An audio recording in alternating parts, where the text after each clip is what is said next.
do's and don'ts. Do's.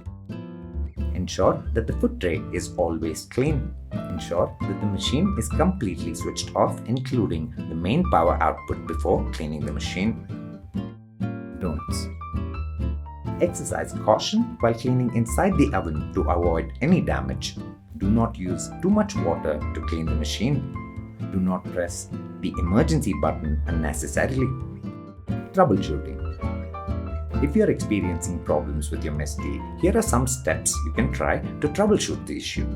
If machine is not working, make sure that the MCB is switched on, given on the back side of the machine to start the machine. If display is not turning on, make sure that the emergency switch given on the machine is released. If water is not filling, then check the inlet water pipe and the valve. Machine cleaning. Clean the outer body of the machine with a fiber cloth. Use a damp cotton cloth or a sponge to wipe away any dirt or debris inside the oven.